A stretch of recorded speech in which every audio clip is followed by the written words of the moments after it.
Welcome back to my another video guys. आणि आज आपण या व्हिडिओमध्ये सुपरपोजिशन थेरम कसा व्हेरीफाय करतात ते शिकणार आहे. बोथ प्रॅक्टिकली आणि थेरॉटिकली तो कसा व्हेरीफाय करत असतात ते बघणार आहे.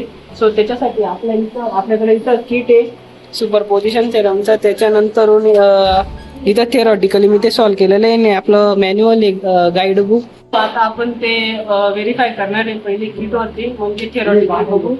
सो सिंपल शब्दांमध्ये म्हणायचं म्हटलं म्हणजे सुपरपोजिशन थेरम काय राहतो मित्रांनो, त्याच्यामध्ये ना म्हणजे एक लिनियर सर्किट अजून करा. त्याच्यामध्ये भरपूर व्होल्टेज सोर्सेस आहे. जसं की तुम्ही इथं एक्झाम्पल बघू शकता, इथं 2 व्होल्टेज सोर्सेस आहे. सो असं एक लिनियर जे सर्किट राहतं, सो त्याचा जो टोटल करंट राहतो ना इथून फ्लो होणारा, तो इक्वल राहतो कशाचा, जेव्हा आपण एक इंडिपेंडेंट सोर्स अज्युम करतो किंवा दुसरा जो सोर्स आहे तो म्हणजे यांची जी सम राहते ना, इंडिपेंडेंट सोर्स अज्युम करून त्यांची जी टोटल येते ना, ती पुरी टोटल याच्या इक्वॅलेंट राहते म्हणजे पूर्ण सर्किटच्या. त्याला सुपरपोजिशन थेरम म्हणतात. सो याच्यामध्ये आपण ते कॅल्क्युलेट करण्यासाठी एक व्होल्टेज शॉर्ट करत असतो, एक व्होल्टेज कन्सिडर करत असतो, असं 1 बाय 1 करत असतो आणि ते सॉल्व्ह करत असतो. त्याला सुपरपोजिशन थेरम म्हणतात. सो इथं हे सर्किट तुम्ही बघू शकता, दोघी साईडला 10 व्होल्टेज आहे. सो असंच हे सर्किट आहे. इथे ऑन केलेलं आहे. सो इथं आणि इथं मल्टीमीटर आहे. आणि आता आपण मल्टीमीटरवर आहे ना, सर्वात आधी ना इथं आहे ना, त्याला आहे ना व्होल्टेज DC व्होल्टेजवर सेट करून घ्यायचं. हा AC व्होल्टेज आहे, हा DC व्होल्टेज आहे. सो आपण त्याला DC व्होल्टेजवर सेट केलेलं आहे. आणि आता याचा पॉझिटिव्ह आणि निगेटिव्ह येणार. आता ह्या साईडला जो आहे ना आपला V1 आहे, इथं बघू शकता तुम्ही. तेव्हा इथं V1 आहे म्हणजे हा तो V1 आहे. सो V1ला आपण आता पॉवर सप्लाय दिलेला आहे ना, आता त्याला आहे ना 10 व्होल्टवर सेट करून घ्यायचं आहे. तो इकडला आपण 10 व्होल्टवर सेट केला. तसाच इकडं V2 पण 10 व्होल्टवर सेट करून घ्यायचा आहे. तो ऑलरेडी 10 वर आहे मित्रांनो. सो या 2 व्होल्टेज रेग्युलेटरचा वापर करून दोघींच्या 10 व्हॅल्यू सेट करून घ्यायचे. आता नेक्स्ट स्टेप काय आहे की आपण इकडला V1 कन्सिडर करणार आहे आणि इकडं जो V2 आहे तो शॉर्ट करणार आहे. जसं की इकडे ह्या डायग्राममध्ये बघा, हे बघा इथं ही आपली ही आपली कंप्लीट डायग्राम आहे.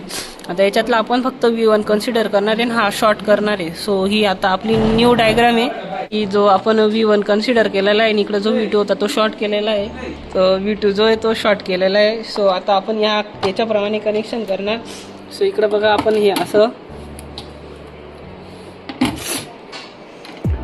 सो इथं जे हे डॉटेड लाईन्स असतात ना मित्रांनो, इथं डॉटेड लाईन आहे, इथं डॉटेड लाईन आहे, याच्यामध्ये बी तर हे जे असतं ना हे कनेक्शन नाही. आणि हे कनेक्शन आपल्याला वरतून वायरिंगनी करावं लागते. आणि जी डॅश लाईन असते ती म्हणजे इंटरनल कनेक्शन असतं. सो या गोष्टी लक्षात राहू द्या. नंतर आपण आता 1 बाय 1 कनेक्शन करून घेतो.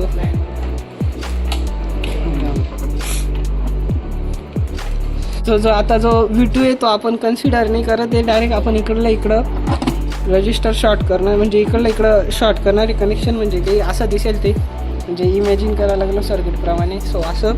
आणि आता आपण यांच्या दोघींचा जो ह्या सर्किटचा जो करंट आहे म्हणजे इथला बघा, हे बघा I डॅश, हे बघ ना इकडं हा जो I डॅश आहे तो आपण कॅल्क्युलेट करणार आहे.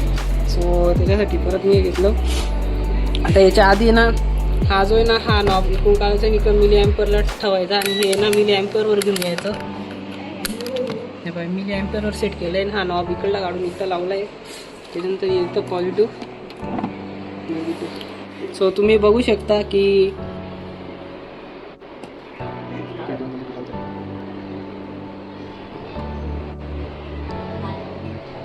22.6च्या आसपास आपली व्हॅल्यू येते. सो ती इथं आपण जेव्हा आपला V1 ॲक्ट करत होता तेव्हा लिहून घेणार आहे. काय होतं ते 22.61. सो हे घेतले आपण, तो आहे आपला मिली ॲम्पियर. आता इकडला जो आपण इकडला V1 कन्सिडर केला होता आणि इकडला शॉर्ट केला होता. आता इकडला कन्सिडर करणार आहे आणि इकडला शॉर्ट करणार आहे. सो कनेक्शन कसे बघून घ्या.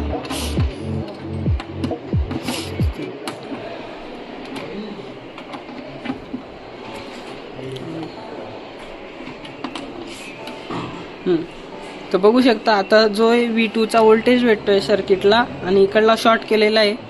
सो परत आपण तेच करणार, मेजर करणार. तर 20.38 समथिंग येते.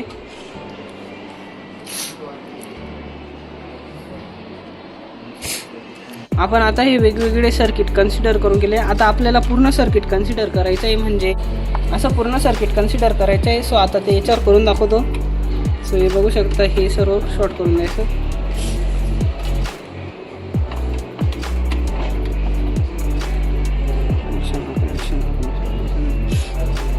आणि आता हे सर्व सर्किट झालेले मित्रांनो, याप्रमाणे कनेक्शन करून घ्यायचे.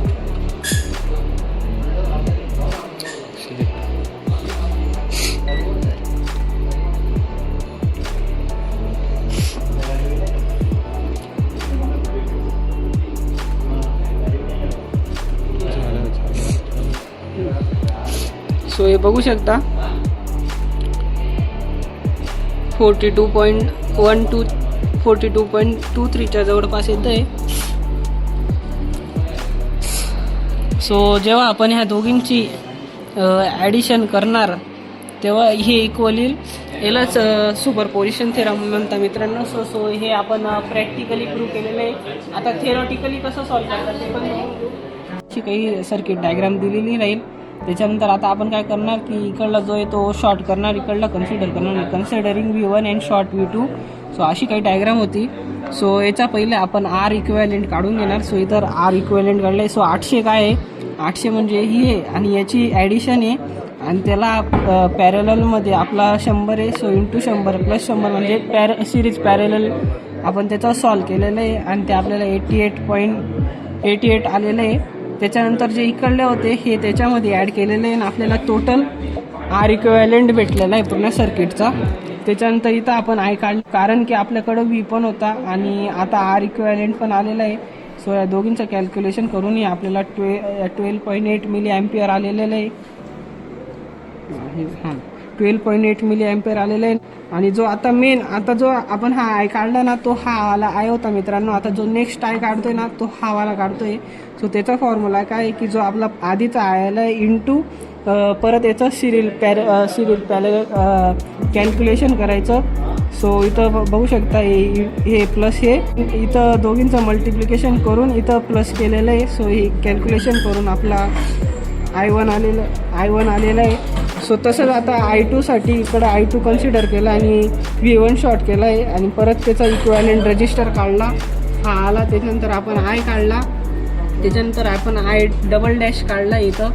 त्याच्यानंतर आपल्याकडे 2 I आलेले होते, एक I डबल डॅश आणि एक I डॅश. त्या दोघींची ॲडिशन केली की आपल्याला मेन जो टोटल आहे तो भेटतो. सो असं काही ते प्रॅक्टिकल होतं मित्रांनो. व्हिडिओ कधी इन्फॉर्मेटिव्ह वाटला असेल तर व्हिडिओला लाईक करा. असं काही तो सुपरपोजिशन थेरम होता. So thank you for watching.